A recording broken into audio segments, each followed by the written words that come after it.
이재명 당대표의 발언이 있겠습니다. 온 국민들이 윤석열의 불법적인 군사 쿠데타로 잠을 못 이루고 있습니다.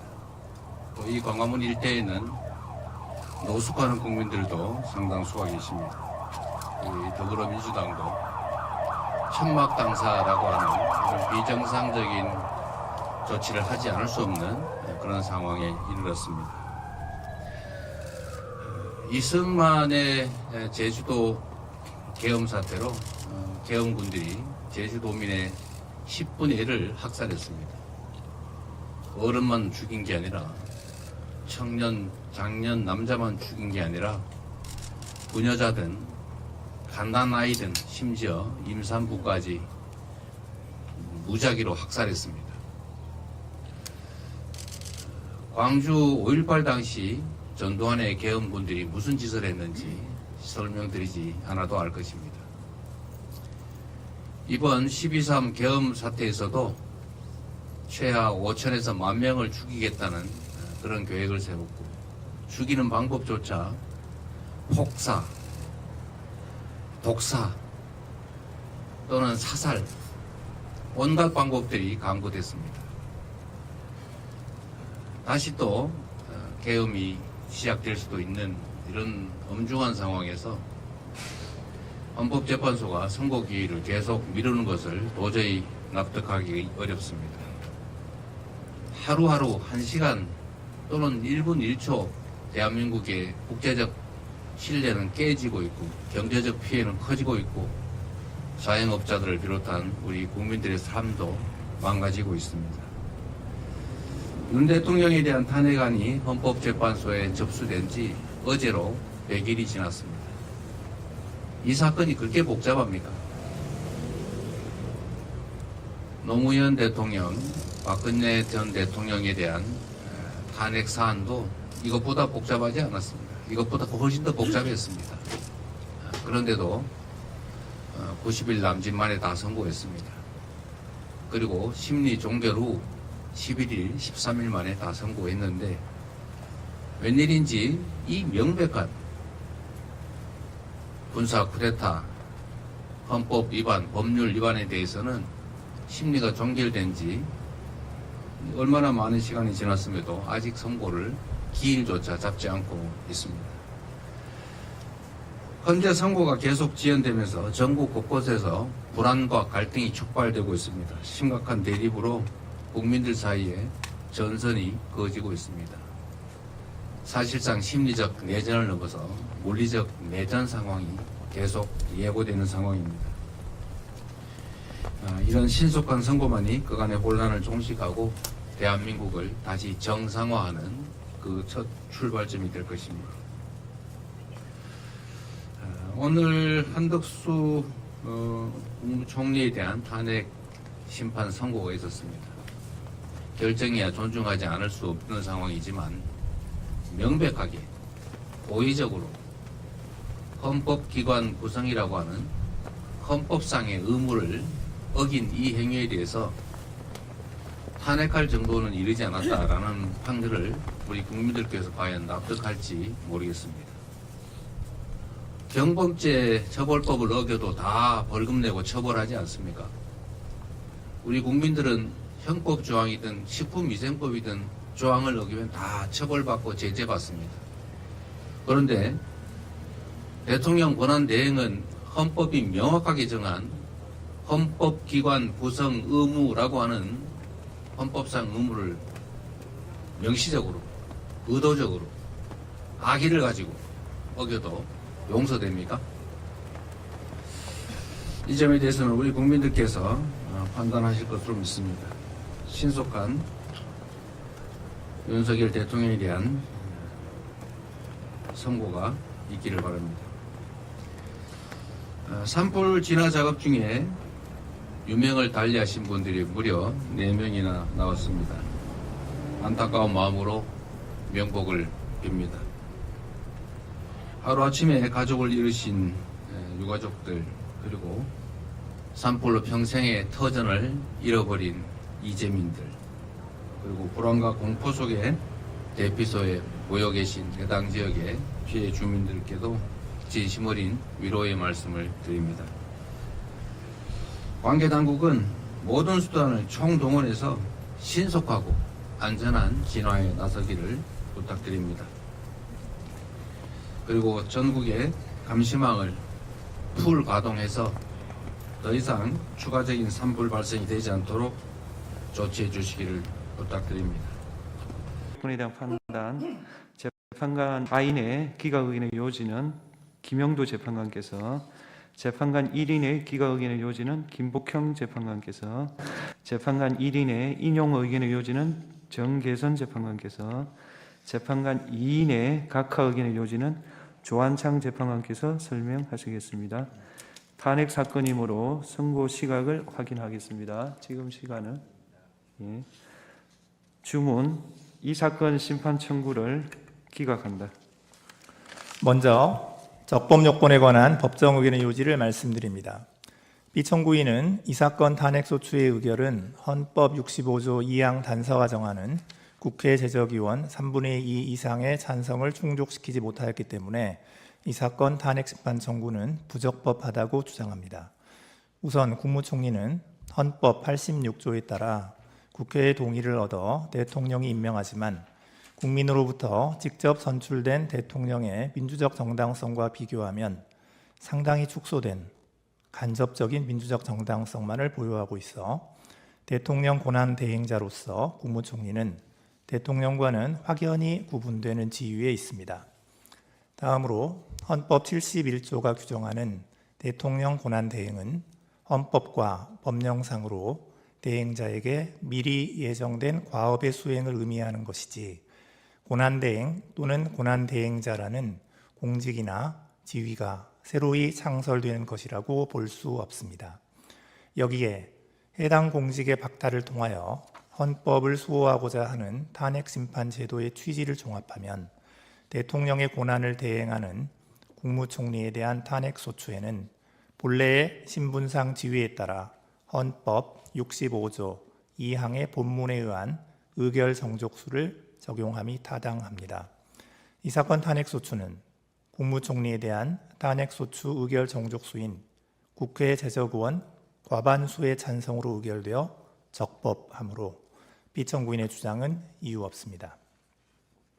다음으로 본안에 관한 재판관 문영배, 재판관 이미선, 재판관 김영두, 재판관 정정미의 기각 의견 요지를 말씀드립니다.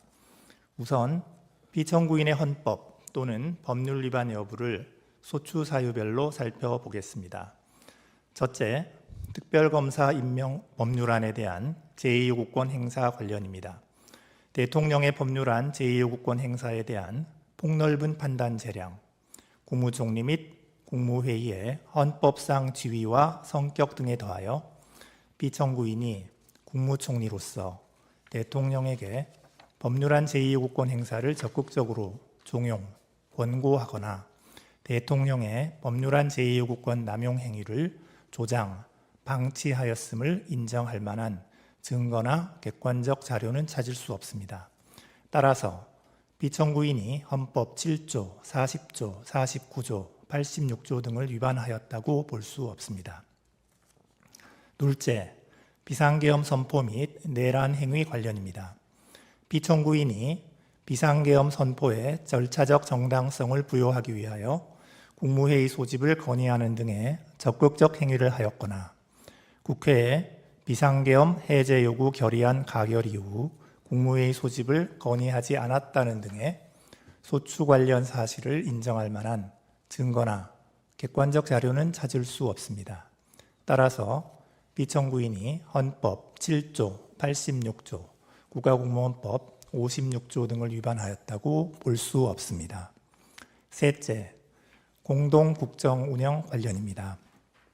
피청구인이 발표한 담화문의 전체적 취지는 비상계엄 선포와 해제 이후에 민심 수습과 안정을 위하여 행정부와 여당은 서로 협력하여 최선을 다하겠다는 의지를 국민에게 피력한 것으로 해석됩니다. 여기서 더 나아가 행정부와 입법부 간 독립성의 원리에 의해 이루어지는 대통령제 정부 형태를 몰각하려는 의도까지 있었다고는 볼 수 없습니다. 이후 피청구인이 담화에 근거하여 여당 대표와 공동으로 국정을 운영하였다고 볼 만한 직접적 근거나 사례도 찾을 수 없습니다. 따라서 피청구인이 헌법 7조, 66조 4항, 74조 1항 등을 위반하였다고 볼 수 없습니다. 넷째, 특별검사 후보자 추천 의뢰 관련입니다. 피청구인이 대통령 권한대행으로 특별검사 후보자 추천을 의뢰하지 않은 실질적 기간은 약 10일 정도에 불과합니다. 추천위원회 구성이 헌법재판소에 계속 중인 권한쟁의 심판 사건에서 문제되는 특별검사 후보 추천위원회의 구성 및 운영 등에 관한 규칙에 근거하고 있어 추천위원회의 특별검사 후보 추천 의뢰의 적절성 및 그 영향을 검토할 시간이 필요하였던 사정이 엿보입니다. 피청구인이 특별검사 후보자 추천 의뢰를 하지 않음으로써 관련 수사의 지연을 초래하고 공범 도피나 증거인멸을 가능하게 하였다는 청구인의 주장을 뒷받침할 증거나 객관적 자료는 찾을 수 없습니다. 따라서 피청구인이 헌법 7조, 66조, 71조, 특검법 3조 1항, 국가공무원법 56조 등을 위반하였다고 볼 수 없습니다. 다섯째, 헌법재판관 임명 부적이 관련입니다. 국회가 재판관으로 선출한 3인의 재판관은 헌법과 헌법재판소법에서 정한 자격 요건을 갖추고 있고 선출 과정에 의회민주주의를 원칙으로 하는 헌법 및 국회법 등 법률을 위반한 하자가 있다고 볼 수 없습니다. 따라서 피청구인은 국회가 선출한 3인을 재판관으로 임명하여야 할 헌법상 구체적 자기 의무를 부담합니다. 그런데 피청구인은 국회로부터 재판관 선출 통지를 받기도 전에 거부 의사를 표시하였습니다. 당시는 재판관 선출을 둘러싼 여야의 대립이 극심한 상황임에도 국무회의나 담화문 등을 통하여 여야의 합의를 전제로 재판관을 임명하겠다는 취지로 발언하는 등 국회가 선출한 3인을 재판관으로 임명하지 않겠다는 거부 의사를 미리 종국적으로 표시함으로써 헌법상의 구체적 자기 의무를 위반하였습니다. 따라서 피청구인은 헌법 66조, 111조 및 국가공무원법 56조 등을 위반하였고 이는 헌법상 탄핵소추 사유인 그 직무집행에 있어서 헌법이나 법률을 위배한 때에 해당합니다. 다음으로 피청구인을 파면할 것인지 그 여부를 살펴보겠습니다. 피청구인의 헌법재판관 임명 거부가 현직 대통령에 대한 탄핵 심판을 진행 중인 헌법재판소를 무력화시키기 위한 목적 또는 의사에 기인하였다고까지 인정할 증거나 객관적 자료는 발견되지 아니합니다. 또한 당시 헌법재판관 임명을 둘러싼 정치적 갈등이 지속되던 와중에 현직 대통령에 대한 탄핵소추 의결로 피청구인의 대통령 권한대행으로서의 역할과 범위 등에 관한 논란이 계속되고 있었다는 점 등을 고려하면 피청구인이 헌법 및 법률 위반이 임명권자인 대통령을 통하여 간접적으로 부여된 국민의 신임을 배반한 경우에 해당한다고 단정할 수 없습니다. 따라서 피청구인에 대한 파면 결정을 정당화하는 사유가 존재한다고까지는 볼 수 없습니다. 이상입니다. 재판관 김복형의 기각 의견 요지를 말씀드리겠습니다. 저는 특별검사 임명 법률안에 대한 저의 요구권 행사, 비상계엄 선포 및 내란 행위, 공동국정 운영, 특별검사 후보자 추천 의뢰와 관련하여 피청구인의 헌법 또는 법률 위반을 인정할 수 없다는 재판관 문영배, 재판관 이미선, 재판관 김영두, 재판관 정정미의 기각 의견에 동의합니다. 다만 이 사건 소추 사실 중 피청구인의 헌법재판관 임명 부작위와 관련하여서도 피청구인의 헌법 또는 법률 위반을 인정할 수 없다고 생각합니다. 그 이유는 다음과 같습니다. 헌법재판관 임명권 행사에 있어 대통령의 자기 의무가 있더라도 국회 선출 재판관을 선출한 후 즉시 임명해야 할 의무가 있다고 보기는 어렵습니다.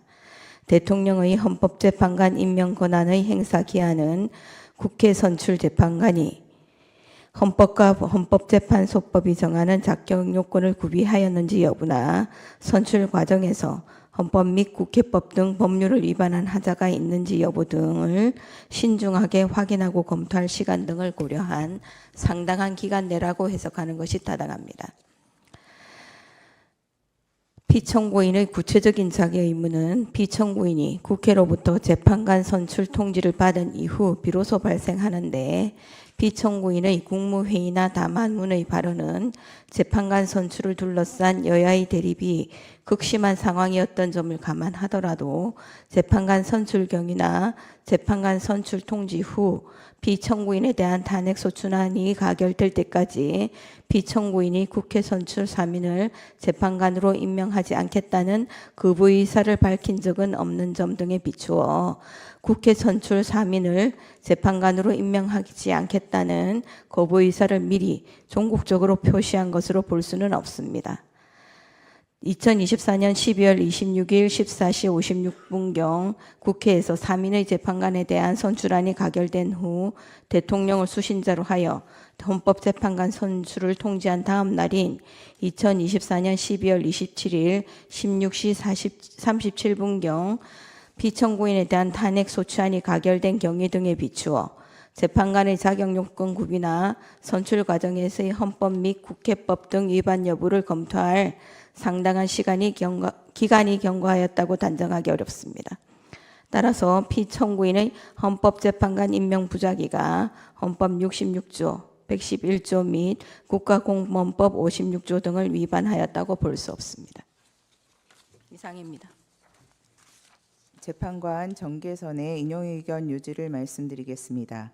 저는 특별검사 임명 법률안에 대한 제2요구권 행사, 비상계엄 선포 및 내란 행위, 공동 국정 운영과 관련하여 피청구인의 헌법 또는 법률 위반을 인정할 수 없지만 헌법재판관 임명 부작위와 관련하여 피청구인의 헌법 또는 법률 위반이 인정된다는 재판관 문형배, 재판관 이미선, 재판관 김형두, 재판관 정정미의 기각 의견에 동의합니다.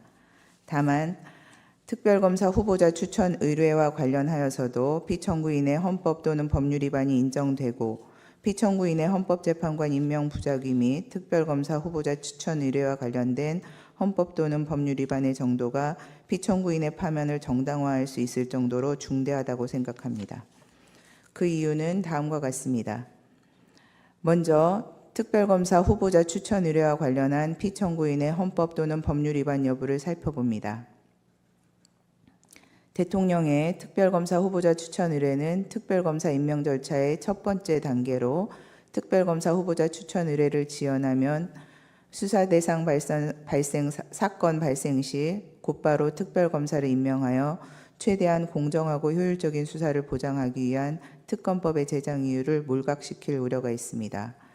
그럼에도 피청구인은 대통령의 권한을 대행하기 시작한 때부터 피청구인에 대한 탄핵소추안이 의결되어 직무가 정지된 때까지 추천위원회에 특별검사 후보자 추천을 의뢰하지 않았습니다.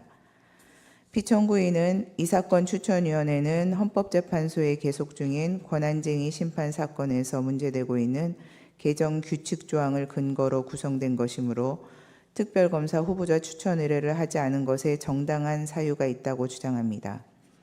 하지만 당시 피청구인이 위와 같은 사유를 검토하느라 추천 의뢰를 하지 않았다고 인정할 증거가 없을 뿐더러 개정 규칙 조항의 위헌성 여부는 헌법재판소의 심사를 통해 판단될 사항으로 피청구인으로서는 헌법재판소에 의하여 위헌성이 확인될 때까지는 이를 존중하고 집행하기 위한 모든 노력을 다하여야 합니다.